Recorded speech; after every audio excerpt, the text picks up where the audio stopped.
지난 시간에 무엇을 말씀드렸느냐. 지혜가 부족하면 하나님께 구하라.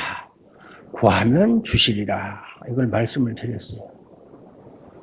하지만 무엇보다 중요한 것은 정말 신자들이 우리가 하나님의 지혜를 진심으로 소망하는가, 그걸 필요로 하는가, 그게 중요한 거예요. 사람이 목이 말라야 물을 찾듯이 지혜가 나한테 꼭 필요하다라는 것을 느낄 때만이 하나님께 지혜를 구할 수가 있어요. 지혜? 그거 있어도 그만 없어도 그만이다. 지혜 없으면 어때? 없는 사람도 잘만 사는데.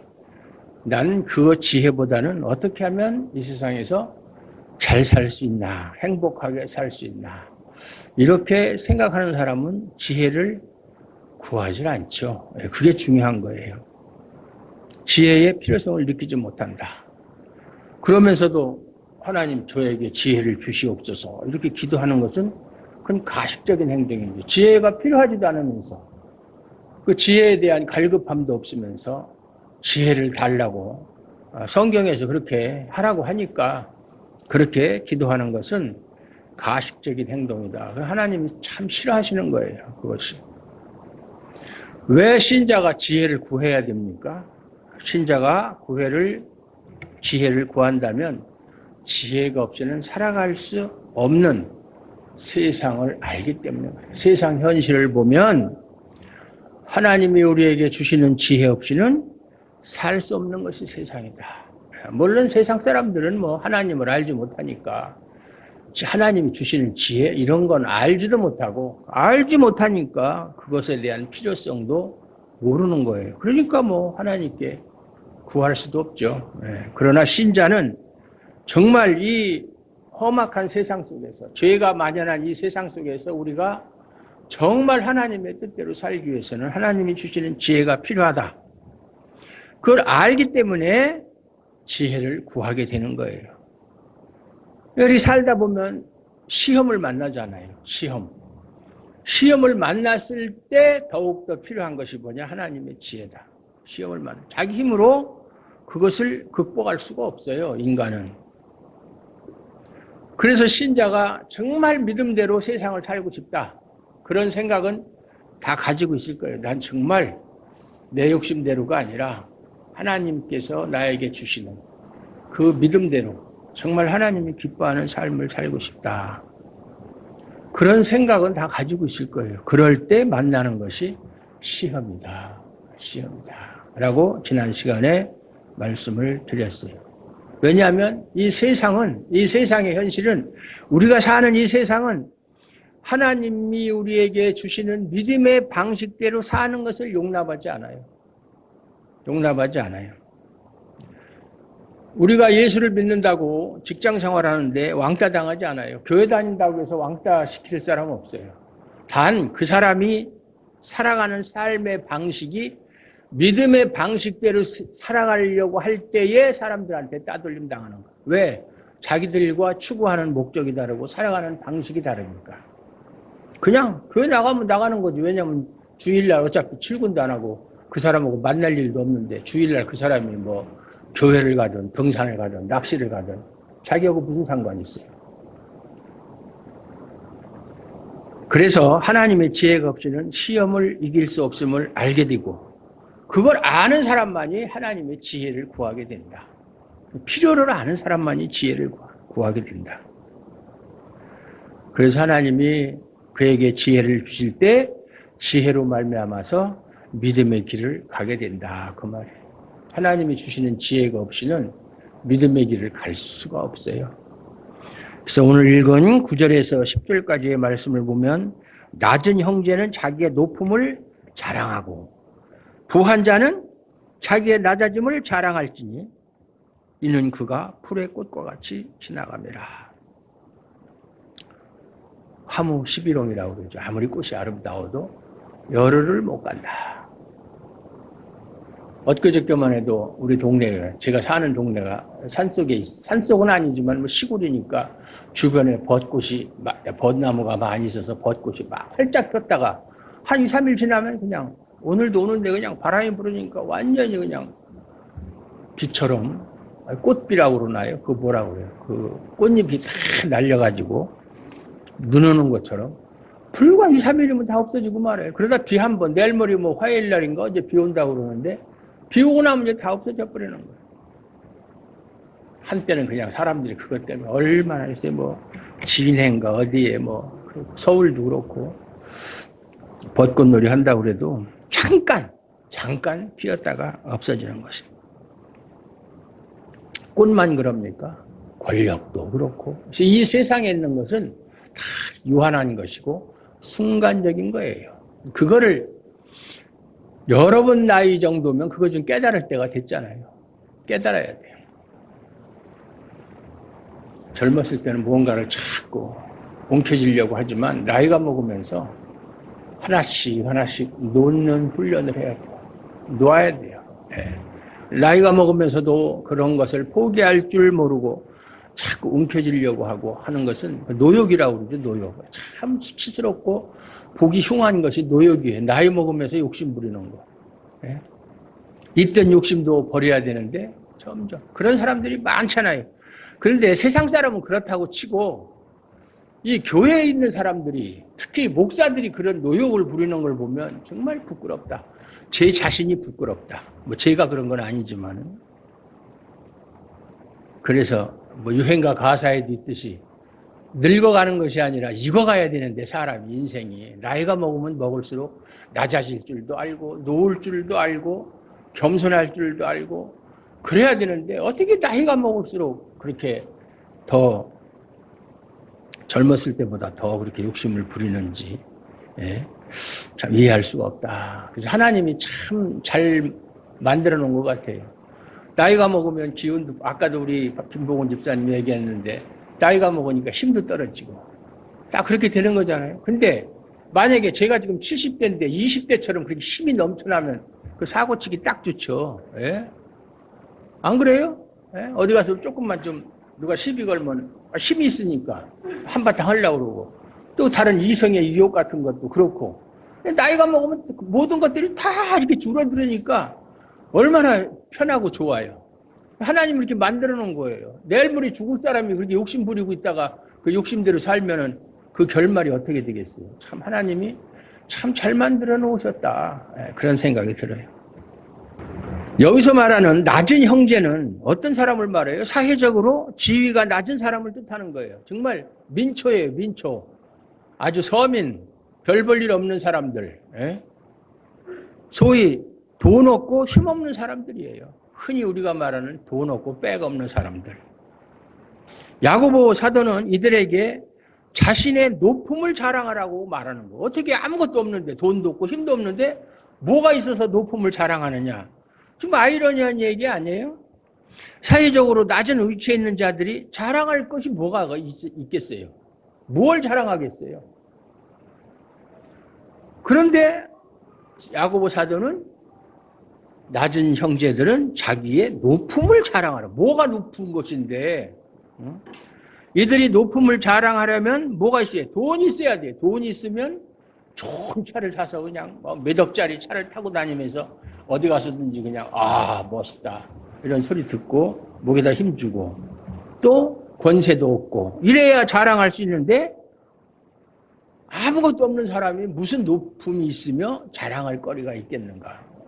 언뜻 이해가 안 가는 얘기죠. 성경은 원래 그런 거예요. 누구나 다 아무나 다 이해할 수 있는 것이라면 그건 하나님의 말씀도 아니에요. 그러나 야고보가 말하는 높음은 세상이 자랑거리로 여기는 것들 그런 것들이 아니에요. 그건 없잖아요. 낮은 형제가 그게 돈도 없고 힘없는 사람들이 세상 사람들이 자랑거리로 여기는 것들이 아무것도 없잖아요. 그런데 뭘 자랑하겠어요? 야고보가 말하는 것은 세상과 똑같이 돈이나 권세를 기준으로 해서 자신을 평가하지 말라 그 말이에요. 나 돈 없다. 권력도 없다. 어디 가든지 누가 알아주는 사람도 없다. 그러니까 나는 정말 형편없는 사람이야. 정말 별 볼 일 없는 사람이야. 어디 가서 정말 인간적인 대접을 받기도 쉽지 않은 그렇게 자신을 폄하하지 말라는 얘기. 평가하지 말라. 자꾸 자신을 우리 예수 믿는 사람들은 사도 바울의 말처럼 질그릇 속에 보화를 가진 사람들이잖아요. 겉으로 보기에는 깨지기 쉬운 질그릇이지만 그 속에는 그 가치를 평가할 수 없는 보화를 가지고 있는 사람은 왜 이렇게 자신을 폄하하느냐 이 말이에요. 예? 그것처럼 못난 일이 없어요. 세상의 가치 기준으로 자신을 보게 되면 낮은 자는 한없이 자기 자신이 초라하고 자랑할 거라고는 아무것도 없는 그런 자신을 바라보면서 무슨 생각을 하겠어요? 절망적이죠. 예? 참 이럴 줄 알았으면 태어나지 말걸. 뭐 태어나는 것이 자기 마음대로 태어난 것은 아니지만은 자꾸 자기 자신을 바라보면 세상 속에 있는 자기 자신을 보면 또 남들과 비교하게 되면 초라한 모습만 보게 된다.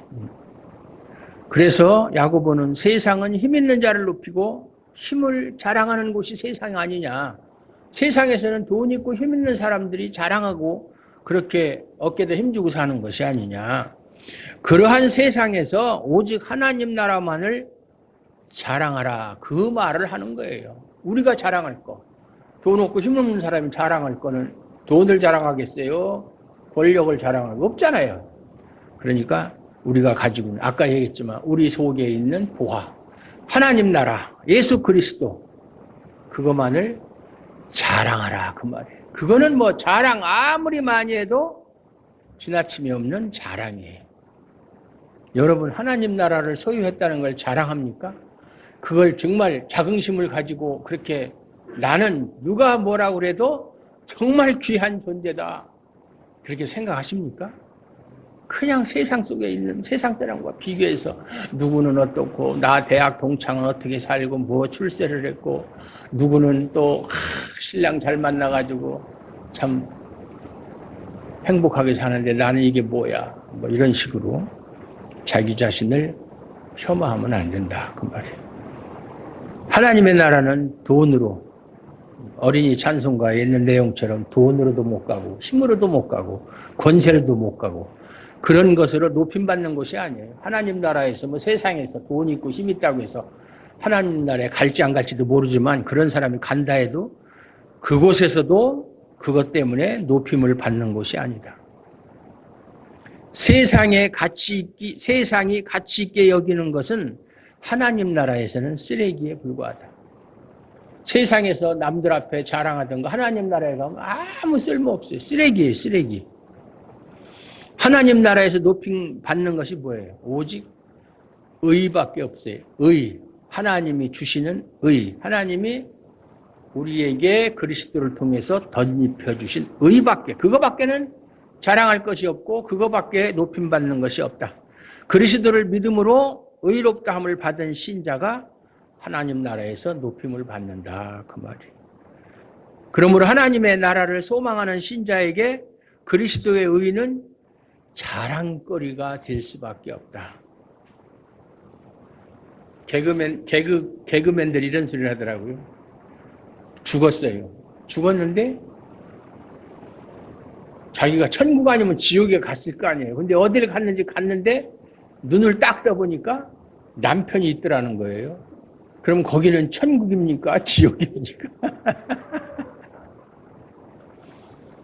천국인 줄 알고 갔는데 남편이 있으면 아니 나 안 갈래. 다시 돌아갈래. 영화 대사처럼 나 돌아갈래. 부한 자는 자기의 낮아짐을 자랑하라는 말도 같은 의미예요. 부한 자, 부자로 사는 자, 부자들이죠. 모든 것을 다 가지고 있다고 생각하는 사람들, 돈이 있고 권세가 있는 힘 있는 자, 그렇게 세상에서 군림하며 살아가는 사람들. 그런 사람들이 낮아진다? 무엇으로 낮아지느냐? 현재 높임을 받고 있는 사람들인데 이런 부한 자들이 낮아지는 것이 무엇이냐? 한마디로 뭐 사업하다가 잘 나가던 사업이 실패해서 망하는 것이냐? 그러나 그것은 잠깐 동안 부끄러운 일일 수는 있지만 그것이 자랑거리는 될 수 없어요. 그것이 낮아짐을 말하는 것은 아니에요. 부한 자가 자랑할 낮아짐이라는 것은 세상에서 가치 있게 여기는 것들이 하나님 나라에서는 얼마나 보잘것없는 것인가를 증거하는 것이다. 여기 오늘 10절에 있는 말씀처럼 부한 자는 자기의 낮아짐을 자랑할지니 이는 그가 풀의 꽃과 같이 지나가. 너희가 지금은 돈이 있고 힘이 있고 권세가 있어서 자랑하고 세상에서 목에다 힘주고 살지만 그거 얼마나 가겠느냐. 잠깐이면 없어지는 것이다. 그런 거 가지고 자랑할 것이 못 되고 그런 것을 안다면 당연히 겸손하게 살아야 되는 것이 맞지 않겠느냐. 그 얘기예요. 내가 가지고 있는 거, 지금은 남보다 내가 많이 가지고 있다. 그렇지만 이것은 영원한 것이 아니다. 그러니까 이거 가지고 자랑하고 남들 무시하고 그렇게 할 것이 아니라 오히려 그런 것을 가지지 못한 사람들을 위해서 이것을 써야 되겠다. 우리가 알지 못하는 사람들 중에 참 상상을 초월하는 그러한 선행을 베푸는 사람들이 그 사람들이 크리스찬인지 아닌지 그것까지는 알 수 없지만 많이 있어요. 연예인들 중에서도 보면 그 옛날에 지금은 신영균 씨라고 아주 유명한 배우였었죠. 옛날에 서울대 치대 나와가지고 치과 의사다가 영화 배우가 된 사람. 그 사람이 기부한 돈이 한 500억 정도 된대요. 500억. 500억 정도. 그리고 몇백억씩 기부한 사람들은 많더라고요. 그러니까 돈을 남들보다는 좀 쉽게 벌잖아요. 물론 쉽다 그래서 누가 공짜로 갖다 주는 돈은 아니고 그래도 그 사람들도 나름대로는 참 고생 많이 해요. 그런데 어쨌든 세상 사람보다는 쉽게 돈을 벌으니까 그 돈을 가난한 사람을 위해서 기부하고 봉사하는 거 그런 사람들도 많이 있더라고요. 그런데 그런 사람 중에 다는 아니겠지만 내가 아무리 현재 돈이 많고 그래도 이거 언제까지 인기라는 것도 영원할 수도 없고 돈이라는 것도 영원할 수도 없고 또 내가 사는 이 세상에서의 삶도 영원할 수가 없고 그러니까 그렇게 움켜쥐려고만 하고 욕심대로만 살려고 하지 않고 베풀 줄 아는 그러한 삶을 사는 것이 옳다라는 것을 아는 사람들이니까 그렇게 하는 거예요. 결국 돈이라는 것도 영원하지 못하고 풀의 꽃처럼 잠시 내 수중에 있다가 결국 사라지는 것들이다. 아까 말씀드린 대로 화무 11호, 권불 10년, 권세가 아무리 높아도 10년을 가지 못한다.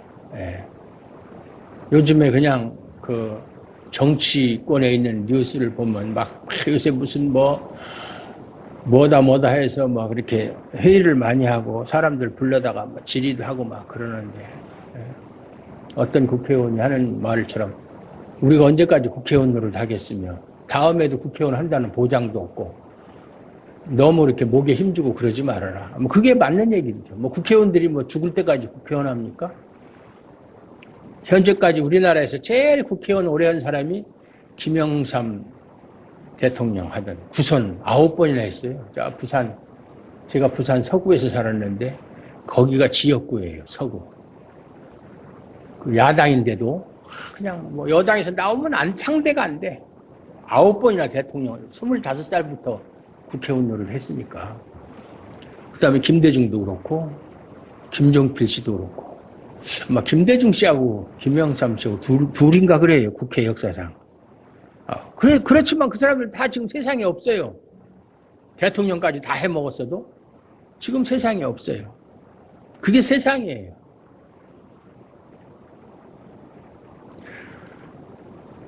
(11절에서도) 보면 해가 돋고 뜨거운 바람이 불어 풀을 말리면 꽃이 떨어져 그 모양의 아름다움이 없어지나니 부한 자도 그 행하는 일에 이와 같이 세잔하리라. 그렇죠. 지금까지 얘기한 그대로예요.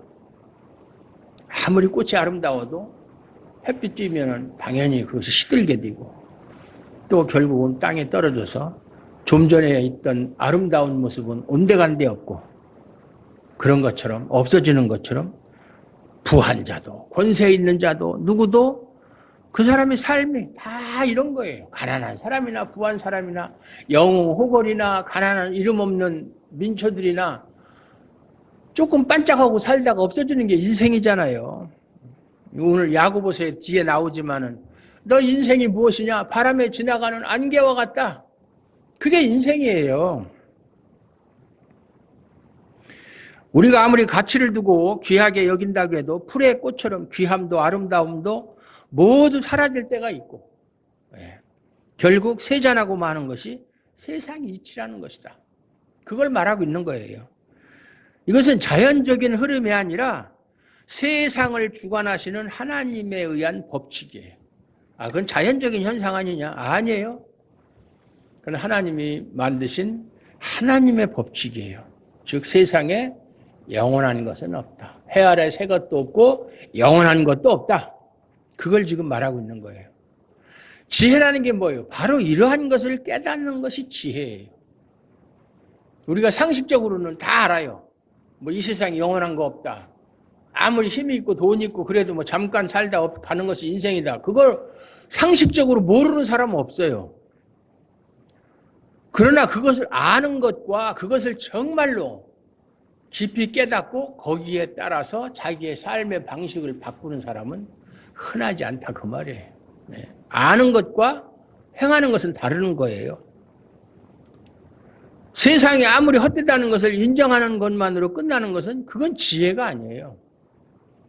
다 알죠. 사람이 죽는다는 것도 다 알고 이 세상은 잠깐이라는 거 다 알지만 그걸 인정한다고 해서 그 사람이 지혜가 있다. 이렇게 말은 할 수가 없어요.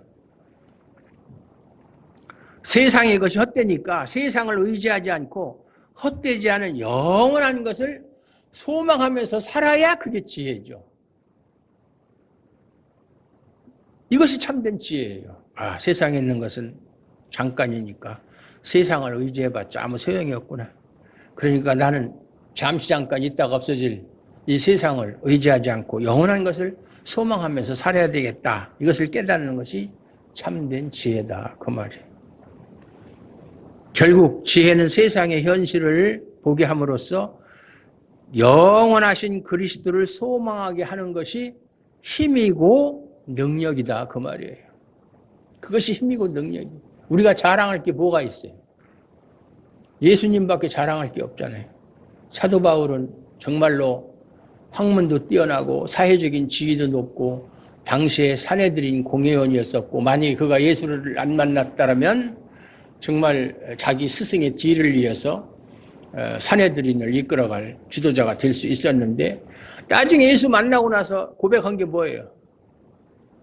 내가 지금까지 가지고 있던 모든 것은 내가 다 배설물로 여긴다. 나한테 가장 귀한 것은 예수 그리스도를 아는 것이다. 예수 그리스도를 아는 지식이다. 빌립보서 3장 9절에 그렇게 간증하고 있잖아요. 그게 참 지혜예요. 참 지혜. 그러한 지혜를 가지시기를 바랍니다. 여러분은 이러한 내용들을 부인하지는 않을 거예요. 지금 목사님 말씀하는 게 뭐 잘못된 말은 아니다. 이렇게 그렇게 인정하실 거예요. 그런데 부인하지 않고 믿으면서도 세상에 있는 것을 무가치한 것으로 보고 살아가지는 못해요. 맞기는 맞는데 내가 그 말을 인정하긴 인정하지만 나는 그렇게 살 자신도 없고 그렇게 살지를 못한다.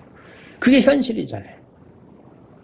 세상 것이 헛되다고 인정하면서도 그래도 내가 세상에 사는 동안에는 세상 것이 없이는 못 산다는 강한 욕구가 마음 한구석에서 우리를 붙들고 있는 것이 우리들의 현실이다. 그 말이에요. 이것이 연약한 우리에게서 사라지지 않는 끊임없는 유혹이고 시험이에요. 유혹이고 시험이다. 여러분은 이런 시험과 유혹을 이길 수 있습니까? 나는 누가 뭐래도 그런 것에 결코 미혹당하지 않을 거야. 난 이길 수 있어. 나는 할 수 있어. 뭐 이렇게 자신 있게 말할 수 있어요? 세상이 여러분의 마음을 흔들 때 여러분이 마음먹은 대로 세상을 통제하고 다스릴 수 있겠는가? 그런 유혹이 있어도 그거 다 뿌리치고 여러분이 마음먹은 대로 세상을 오히려 통제하고 다스릴 수 있겠느냐 그 말이에요. 세상 것에 소망을 두지 말자고 마음먹었다고 해서 그렇게 됩니까? 나 이제부터는 세상 것에 미련을 안 두고 정말 예수님만 바라보고 하나님 나라를 소망하면서 살 거야. 그런다고 해서 그렇게 될 수 있어요? 안 되죠. 예, 제가 여러분들을 알고 저를 아는데 그걸 모르겠어요. 안 되는 거예요. 자신의 마음을 그렇게 다스릴 수 있는 사람은 없어요. 예, 없어요. 자기 의지로 흔히 우리 교회 다니는 사람은 뭐 술, 담배를 안 한다. 주초를 금한다. 술, 담배를 끊을 수 있어요. 의지로. 뭐 그것은 뭐 교회 안 다니는 사람도 건강이 나쁘다. 또는 어떤 질병이 있으면 의사가 술 끊으시고 담배 끊으십시오. 그러면 건강을 위해서 끊을 수는 있어요. 즉 자기 의지로 행동을 절제하고 통제할 수는 있어요. 어느 정도까지는. 그러나 자기 마음속에서 담배 피우고 싶은 마음, 술 먹고 싶은 욕구가 일어나는 것까지 통제할 수 있는 사람은 없어요. 끊을 땐 끊더라도. 그래도 담배 피우고 싶은 그런 마음, 담배는 마약의 일종이라고 그러잖아요. 또 술 먹고 싶은 욕구, 그것까지, 그런 마음까지 통제할 수 있는 사람은 없다. 이것이 인간의 연약함이에요, 연약함. 인간이 뭐 대단한 존재라고 생각하면 안 돼요. 인간은 진짜 연약한 존재예요. 그러니까 신자는 자신의 연약함을 고백하면서 항상 하나님의 도우심을 구해야 하는 사람들이에요. 나는 연약합니다. 무능합니다. 게으릅니다. 악합니다. 하나님 도와주소서. 하나님의 도우심이 없으면, 하나님이 주시는 지혜가 없으면 이것을 극복할 수가 없습니다. 이렇게 고백하는 사람이 진짜 그거는 참 지혜를 구하는 사람이에요. 그래서 하나님 저에게 지혜를 주셔서 믿음의 길을 가게 하시고 예수 그리스도의 사랑과 은혜만을 높이고 자랑하며 살게 해달라고 기도하는 사람, 지혜가 있는 사람이에요. 이러한 기도는 어떤 사람이 할 수 있습니까? 세상의 현실을 알고 하나님 나라를 소망하는 신자들만이 할 수 있는 기도예요. 세상을 알기 때문에. 세상이 어떠한지를 그 실상을 알기 때문에 그런 기도를 하지 않고는 견딜 수가 없는 신자들이 이런 기도를 하게 된다. 사람이 세월이 흘러가면 당연히 늙죠. 늙어가죠. 예.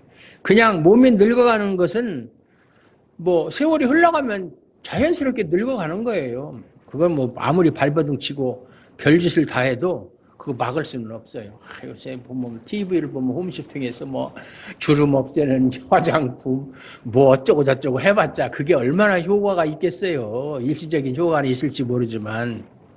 예. 근데 사람들이 말이죠. 늙어갈수록 아까도 얘기했지만 세상의 현실을 깨닫고 지혜를 구하는 신자로 늙어가는 것이 그게 옳은 거예요. 늙어갈수록 지혜가 있어야지 되는데 늙어갈수록 어떻게 자꾸 생각은 뒤로 돌아가는지 모르겠어요. 이렇게 늙어가는 것이 아까 얘기했지만 이렇게 익어가야 되는 것이 인생이고 이것이 성경에서 말하는 백발의 영광이요. 백발의 영광. 이런 지혜가 있어야죠. 그냥 나이 먹어서 그건 어디 가서 노인네 취급 그게 중요한 게 아니라 지혜가 있어야 돼요. 지혜가. 돈을 가치 기준으로 삼는 사람들에게 가장 중요한 일은 뭐예요? 돈 버는 거잖아요. 어떻게 하든지 돈을 벌어서 나도 좀 잘 살고 싶다.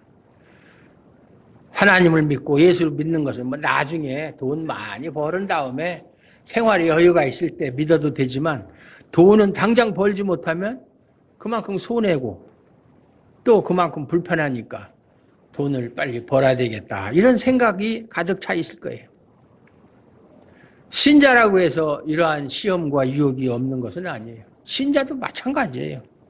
오히려 신자이기 때문에 세상 사람에게는 당연한 것들이 세상 사람은 당연히 그거 당연한 것이잖아요. 돈을 벌어야 되겠다. 근데 신자들은 그것이 필요하다는 걸 알면서도 이것이 전부가 아니다라는 것을 알기 때문에 갈등이 생기는 거예요. 고민하는 거예요. 내가 이렇게 살아서는 안 되지. 이건 하나님의 뜻이 아닌데 내가 이러한 문제를 어떻게 극복을 해야 될까? 과연 내가 이렇게 사는 것이 하나님이 원하시는 삶일까? 그러니까 뭐 고민도 되고 갈등도 되고 세상 사람은 그런 갈등이 없죠. 이런 시험에서 신자를 붙드는 것이 곧 지혜다. 지혜. 생명의 말씀이다. 지혜 니코로 생명의 말씀. 그래서 예수님은 사람이 떡으로만 사는 것이 아니라 예수님 하나님의 입에서 나오는 말씀으로 산다고 말씀하신 거예요. 세상 사는데 돈이 전부가 아니라는 거예요. 어떤 사람이 그러더라고요. 대기업을 운영하는 그런 회장이나 사장들은 빚이 많다. 빚이 많죠. 그 사람들 진짜 은행에 빚 엄청나게 많아요. 순수하게 자기 돈 100% 가지고 사업하는 사람은 단 한 사람도 없어요. 할 수가 없어요. 그런데 빚이 하나도 없는 사람이 있어요. 누구? 노숙자. 그 빚 없어요. 예? 그 사람들은 은행에서 빚 갚으라고 독촉장 안 와요. 노숙자한테. 참 뱃속 편한 사람들이죠. 그 세상 사는데 돈이 전부가 아니다. 만약 세상을 사는 일에 돈이 전부라면 천국을 소망하며 사는 사람이 가장 불쌍한 사람들이죠. 예? 만약에 이 세상 사는데 돈이 최고의 가치고 최고의 힘이라면 우리 신자들이야말로 불쌍한 사람들이잖아요. 천국을 소망하면서 사는 신자라면. 예. 그런데 이런 모든 것을 알고 있는데도 불구하고 다 알아요. 교회 다니는 사람 이거 모르겠어요. 그런데도 왜 여전히 세상과 돈을 향하는 마음을 주체를 하지 못할까? 안 되는 거예요. 아무리 그렇게 하지 않으려고 해도. 이것이 우리의 연약함이다. 아까도 말씀드린 대로 천국을 말하고 예수님을 말하지만 결국 내 몸을, 내 욕심을, 내 욕구를 포기하지 못하는 욕망 때문에 세상을 향한 마음을 끊을 수가 없는 거예요. 이거 끊으면 진짜 그 사람은 세상에 감당치 못할 사람이죠. 성경의 표현대로 하면. 예. 그러니 이런 우리 자신을 두고 우리 자신을 바라보면서 과연 내가 믿음이 있기는 한 건가? 이런 생각 당연히 들죠. 내가 정말 천국을 소망하며 살고 있는 것이 맞는가? 말은 그렇게 하지만 내 속마음은 그것이 아니지 않는가? 이런 생각할 수 있어요. 그러니까 결국 한마디로 말해서 우리는 믿음이 없는 사람들이. 제가 지금까지 말씀드린 거 그걸 기준으로 해서 생각해 보면 믿음이 있습니까? 믿음 없는 사람들이에요. 그런 우리가 그래도 마음에 예수님을 두게 되고 나의 죄를 바라보며 십자가의 은혜를 말할 수 있다는 사실이 그것이 놀라운 은혜이며 기적이에요. 그럼에도 불구하고 예수 부인하지 않고 예수를 믿고 나의 죄를 바라보면서 내가 이런 사람인데도 불구하고 하나님이 나를 사랑해서 십자가를 통해서 나를 구원하셨구나. 이것을 말할 수 있고 생각한다는 것 자체가 하나님의 크신 은혜고 기적적인 사건이다. 그 말이에요. 믿습니까? 네. 신자는 이 은혜 안에서 주님을 바라봐야 돼요. 골로새서 3장 1절 2절을 보면 그러므로 너희가 그리스도와 함께 다시 살리심을 받았으면 위의 것을 찾으라. 위의 것을 찾으라는 말은 하늘에 소망을 두라 그런 말이죠. 거기는 그리스도께서 하나님 우편에 앉아 계시느니라. 위의 것을 생각하고 땅의 것을 생각지 말라. 그렇게 말씀하고 있어요. 이 말씀처럼 신자는 땅에서 살고 있지만 위에 있는 것을 생각하며 살아가는 사람들이에요. 비록 내 몸은 땅에 발을 딛고 살고 있지만 내 마음은, 내 생각은 위에 있는 것을 생각하며 그것을 소망하며 살아가는 사람들이 신자들이에요. 하늘의 영원한 가치를 세상에 씹는 자로 살아가는 거예요. 그래서 보화의 가치가 달라져야 된다. 여러분은 무엇이 가장 귀한 보화고 보배입니까? 그냥 보통 난 돈이고 돈이 최고다. 권력이 최고다. 이것이 보화라고 생각하면 그 사람은 거듭나지 못한 사람이에요. 비록 지금은 아무것도 내가 가진 것도 없고 자랑할 거 없지만 영원한 하나님 나라가 나의 가장 큰 소망이고 보배고 보화다. 이렇게 생각하고 믿는 사람이 신자다. 그 말이에요. 그래서 신자가 보물을 하늘에 쌓아두라고 그랬죠. 마태복음 6장에 보면 보물을 하늘에 쌓아두라. 이건 헌금 많이 하라는 얘기는 아니에요. 이거 잘못 알고 있는 거예요. 그러면 돈 없어서 헌금 못하는 사람은 하늘의 보화를 하나도 못 쌓아두나요? 그거는 부흥사들이 그렇게 하는 소리지 아니에요. 하나님의 뜻이 아니에요. 세상의 것이 풀의 꽃처럼 헛됨을 알고 하늘을 소망하는 믿음으로 살아가는 것이 하늘의 보화를 쌓아두고 사는 삶이에요. 재물 있는 곳은 내 마음도 있다고 그렇잖아요. 우리의 소망이 하늘에 있으면 당연히 우리가 소망하는 거는 하늘나라를 소망할 거 아니에요. 내 보화가 하늘에 있다면 당연히 하늘을 소망하며 살 거 아니에요. 그러니까 하늘나라의 영원함을 소망하고 그것을 믿음으로 바라보고 사는 것이 보화를 하늘에 쌓아두라 그 말이에요. 돈으로 살 수 없는 하늘의 의를 입었음을 자랑합니다. 돈으로 우리가 구원받습니까? 돈으로 하나님 앞에 의롭다함을 얻습니까? 아니잖아요. 오로지 하나님의 전적인 은혜와 사랑으로 우리가 하나님 앞에서 의롭다함을 받았잖아요. 그러니까 그 하나님의 은혜와 사랑을 감사하고 증거하는 자로 사는 것. 이것이 위에 있는 것을 자랑하며 보화를 하늘에 쌓아두고 사는 사람들인 것을 믿으시기를 주님의 이름으로 축원합니다. 하나님 감사합니다. 오늘도 하나님께서 좋은 시간 주시고 하나님의 귀한 말씀 통해서 우리가 이 세상에 소망을 두지 않고 잠깐이면 없어질 것들을 우리가 거기에 가치를 두지 않고 영원한 가치가 있는 하나님 나라를 소망하며 위의 것을 바라보고 위의 것을 생각하고 위의 것을 믿으며 살아가는 귀한 하나님의 자녀들로 살기에 부족함이 없도록 참된 지혜를 주시기를 원합니다.